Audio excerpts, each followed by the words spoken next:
Thank you so much for having me. I'm really thrilled to be here. I came here last year to Prague for a conference and was lucky enough to connect with Jeremy and Lucia and Philip, and I'm just really honored to be invited to come speak with you today.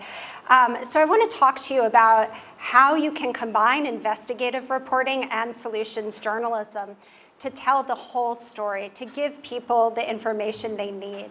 So how did I end up here? Well, I was a reporter, like Jeremy said, and I went to the Charlotte Observer, which is in North Carolina. So it's in the southern part of the US. And as you may know, all of the US has a very fraught, tense racial history between white people and black people, but it's especially tense in many ways in the South, because that was where the majority of the slaves lived during our period when we had slavery. And so I was there. I was a young reporter. I was excited. I was energetic. And every time I proposed a story about something that was not bad, but maybe something possible, something that might be a good idea, I was shot down by my editors. And I began to get a little bit discouraged, but I continued on. And then in 2003, at the very end of the year, there was this very tragic thing that happened. If you see this map over here, we have Charlotte in the center. Charlotte is one of the fastest growing cities in the US. And you can see the very narrow green strip above it, Iredell County. I know it's a little bit hard to see. I was responsible for covering Iredell County. And this very awful thing happened where these teenagers, these African-American teenagers, 7 of them went out joyriding in a car one night. And the car had what we call a donut tire. When you have a flat tire and you don't have time to get a new tire from the mechanic, they put on like the small temporary tire until you can go buy the full big tire. So the car was unbalanced because it had this one tiny tire on it. And they were out joyriding at night in this tiny town in the middle of that green strip. It's a little bit hard to see, called Troutman. And there are about 1,700 people in this town, very tiny town. And so they were riding and they were wavering while they were driving. And a police officer saw them and put on the lights, tried to get them to pull over. And they wouldn't pull over. So he started chasing them. It was at night. And because they were going very fast and had this temporary tire, they flew off the road and crashed into a tree and died. And these were 7 African-American teenagers from Statesville who were killed in this other town. It was a white police officer. This was not a racially motivated problem. It was nighttime. He didn't know who was in the car. But of course, it opened a lot of racial tension, a lot of wounds in the community.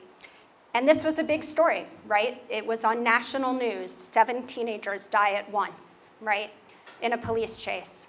And I'll never forget, I had gone home for the winter holidays to New York, and I flew back to North Carolina, and I got this call in the morning at 6 in the morning, and this voice on the line said, "Get up."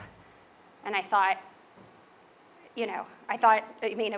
I actually thought it was terrorism. I thought, why would I be called this early in the morning? He said, "Get up, 7 teenagers are dead in Iredell County."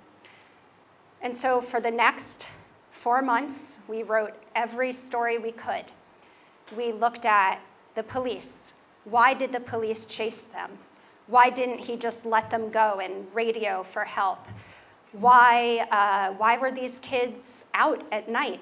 Well, it turned out that the driver of the car was 13 years old, too young to drive in the US, and that he was a drug dealer and had traded drugs to borrow the car from somebody. There were 2 sisters who died in the wreck. There was a kid that they tried to pick up, and the dad said no. and the dad wouldn't let them get in the car. So there was someone who witnessed this. There was another kid that, this is so long ago, they paged him on a beeper, and he was in jail. So he didn't get to go, so he survived.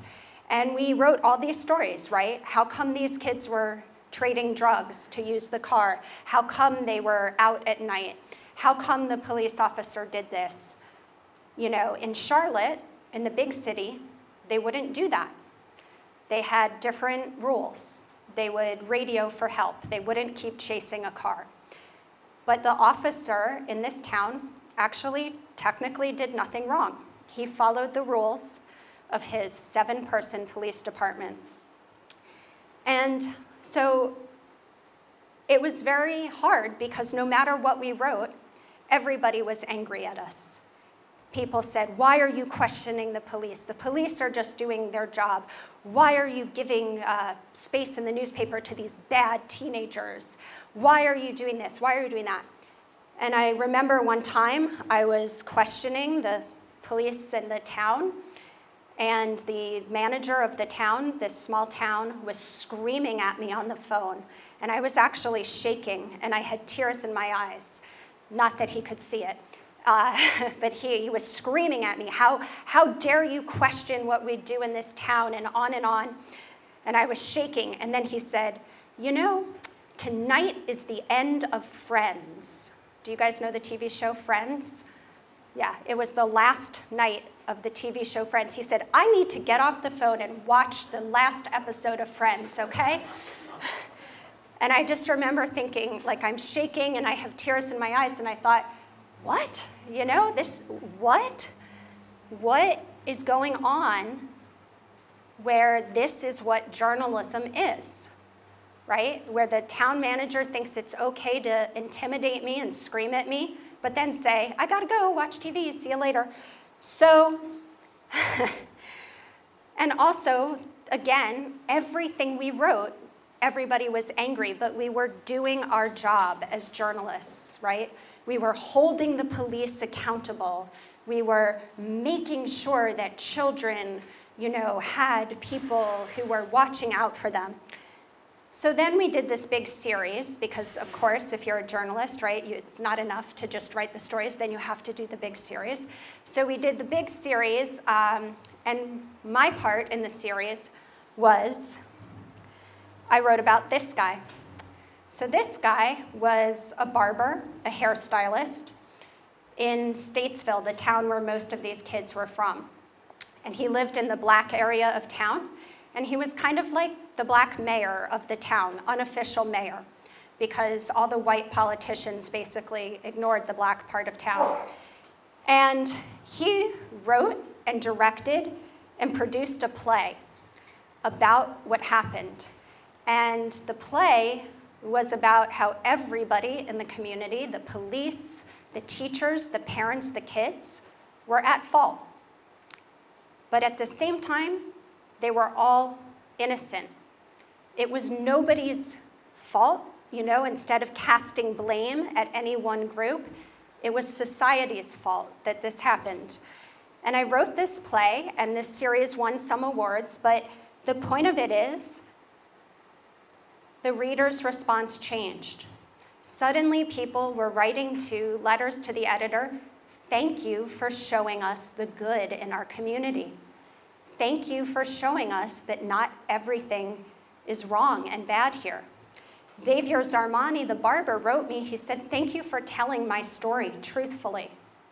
Too often in America, unfortunately, journalists don't tell the story correctly of groups who are outside of the mainstream. And I kept thinking about this, and I kept thinking about this.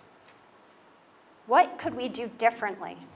Well, I didn't really get a chance to do much differently because I ended up losing my job. In 2008, there were mass layoffs of US newspaper journalists, and so I was one of the many thousands of journalists who lost their jobs. And then, long story, I ended up in Oregon, which is on the total other side of the country, at the University of Oregon, and the School of Journalism and Communication. And I was working there a little while, And along the way, I had discovered solutions journalism. I had started reading about solutions journalism. I had started thinking about, this might be a better way. This might be a better way to tell stories, to engage audiences. And I said to my boss at the time, you know, we should really be teaching this to our students because, like Jeremy said, if we are going to change the journalism, we need to change the journalists. And who are going to be the journalists? The people who are in journalism schools. And so luckily, my boss agreed with me, and I was able to get a grant to develop one of the first courses in the country on solutions journalism, to collaborate with the Solutions Journalism Network as they started teaching teachers how to teach. And I partnered with another faculty member who had a digital magazine course, and we made a solutions issue. And it ended up winning the top journalism awards for student journalism in the US. So I'm just going to step back for a quick second. I know that many of you here have, can I just maybe see a show of hands how many people are familiar with solutions journalism so far? Okay. So many of you. So I might just quickly just point out, right, that solutions journalism needs to have 4 qualities to make it solutions journalism. I can come back to this if people need more explanation, but you need to really focus on a response, not a person. You don't want to glorify a person. You really need to have evidence of results.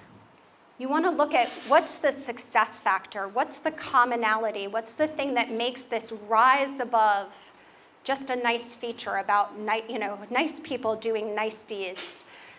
When I was at the Charlotte Observer, there was a time when the editors heard that people were depressed by the news, and so they gave us an uplift quota, meaning we had a certain number of stories everybody had to write a month that were uplifting. And this was ridiculous, right? You can't manufacture positive news, right? As journalists, we were all like, oh, this is awful. That's not what solutions journalism is. Solutions journalism is not necessarily positive. It's deep, rigorous reporting, and the insight is the key. Can this be replicated? Can it be applied more broadly? Is there something that's making this story rise above just a feature about nice people doing nice things? And then lastly, you need those limitations. You need to show how it's not working, why it's not working, for whom it's not working, in what instances is it not working. And you want to avoid having, language that's glorifying the individuals in the story. You want to maintain that neutral, objective language and reporting stance. So, I got ahead of myself. So I came to the University of Oregon. We had this success with the digital magazine, and then we got a new faculty member who was a Pulitzer Prize-winning journalist, and he had won his Pulitzer for exposing secret prisons under President Clinton. The US was operating secret prisons where they were hiding asylum seekers, people who were coming in asking, to be let into the country. And he and his team helped expose this. So he joined the faculty. The faculty were all hanging out one night having beers, and he said, well, what do you teach? And I said, I teach solutions journalism. And he said, and he listened to me. Well, I later found out he was thinking this in his head. He was kind enough not to tell me, but he was thinking, oh my gosh, she's teaching about rainbows and unicorns and sunshine and silly, positive, fluffy stories that are not journalistic. They're not hardcore journalism. So then I invited him to come to my class, and he said, okay, so he prepared a lecture. And he went back, and he looked at all his big investigative stories, and he discovered something was missing. He actually gave himself grades, and he gave himself very bad grades.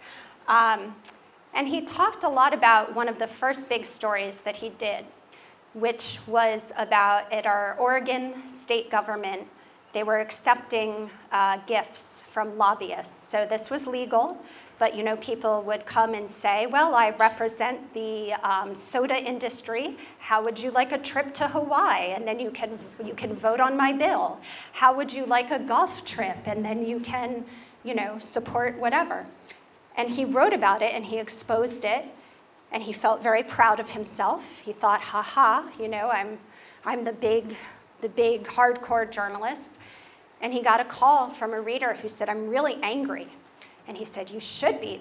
These legislators are doing awful things and not doing the public's business. And she said, no, I'm angry at you.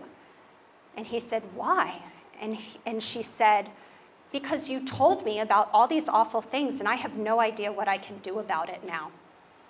And he realized that he failed because he presented all this information, and yet the reader was unsure of what to do and didn't know what to make of it, how to respond.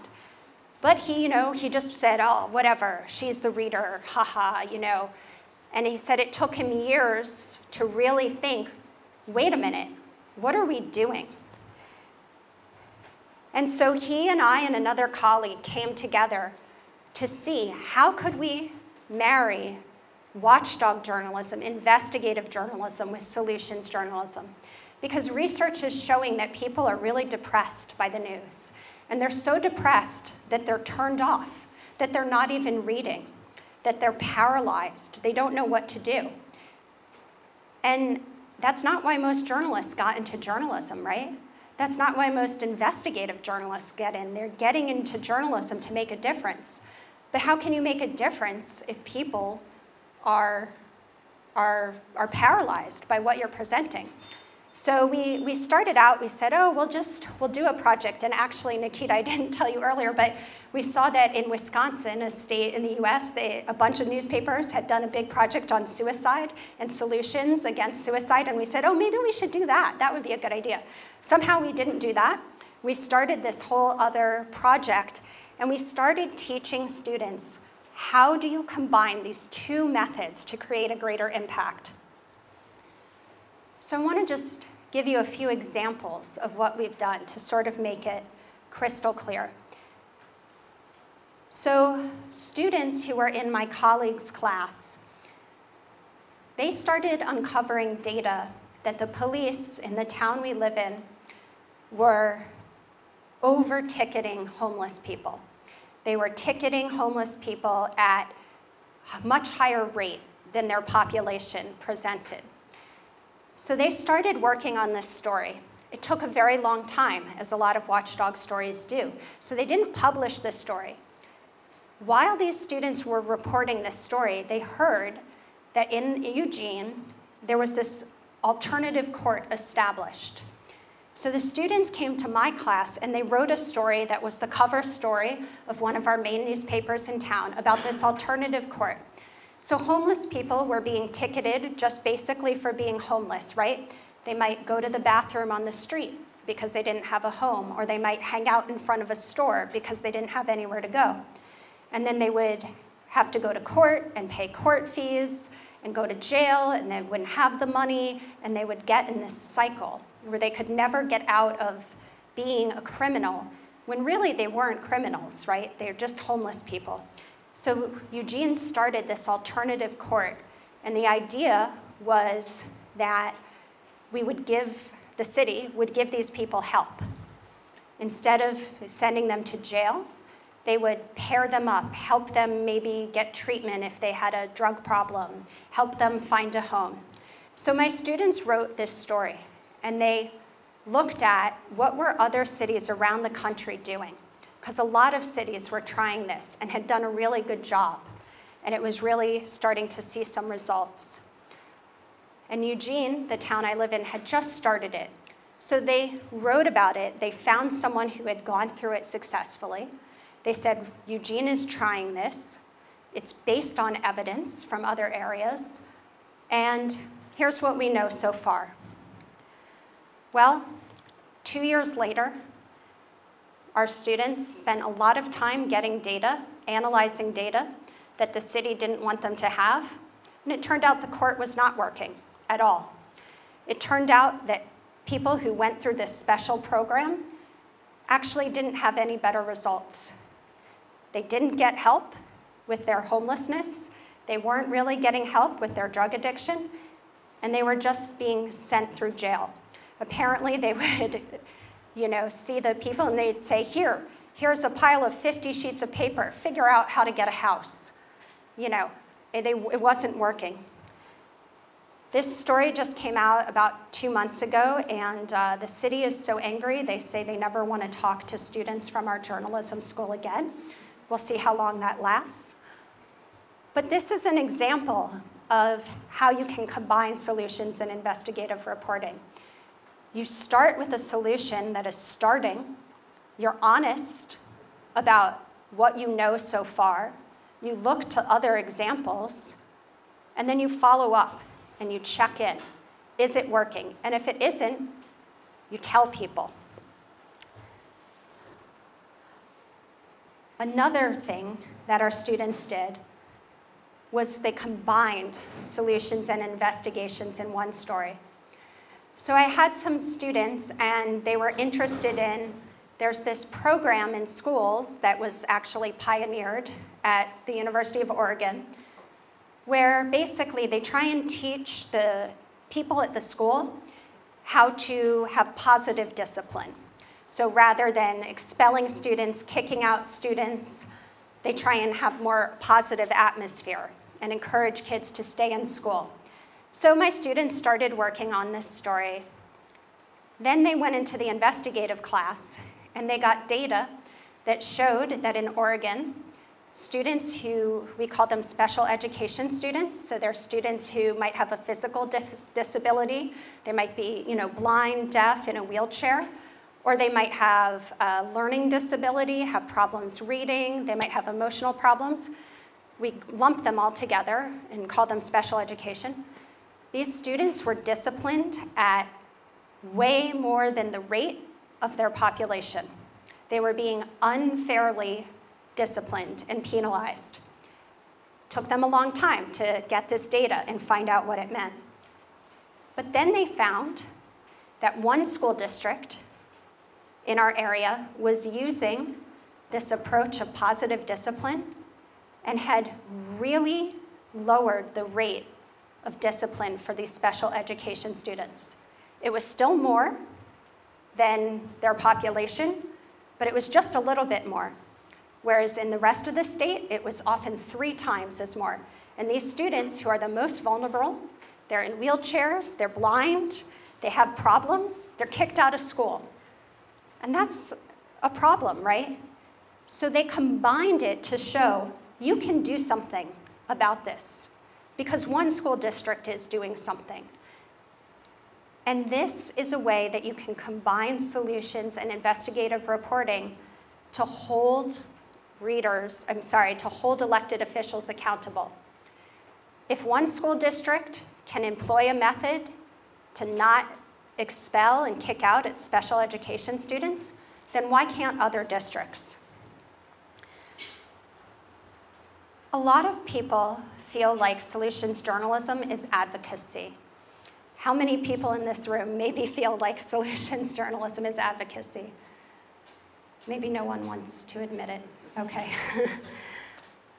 One thing, we can talk more about that, but one thing that we're arguing with the Catalyst Journalism Project is that solutions have always been part of journalism.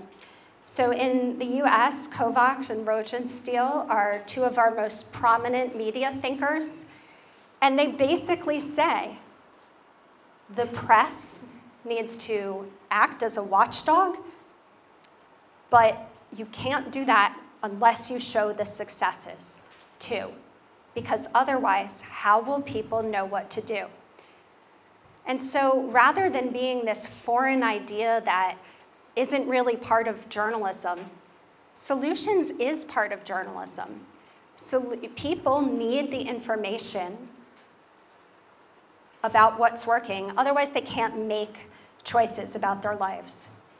So I just want to tell you really quickly that we did a research project where we analyzed a bunch of stories and looked for the overlap between the 2 genres. And I won't bore you with all the numbers, but there really wasn't a lot of overlap. Investigative stories and solution stories did not share many common characteristics. But why? It's because journalists are afraid of mixing the two. Journalists, investigative journalists, solutions journalists, they begin with the same or similar presence. There's a problem out there, a social problem, and unless the media covers it, nothing is going to change. So why is there so little overlap? It's because, again, of fear, right?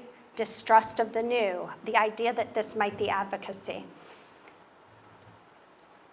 I just want to throw out there quickly the idea that, again, if you don't show what's working, there's no way to hold officials accountable.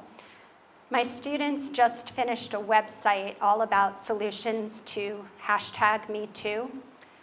And one of the big stories was about how Oregon is actually the best in the country at clearing. We have a big backlog in the US of when someone is sexually assaulted, they take some genetic material and they're supposed to test it so that they can catch whoever did it. Well, in America, they do this and then they just put it on a shelf and they almost never test it. It's a big problem across the whole US. And Oregon actually changed that.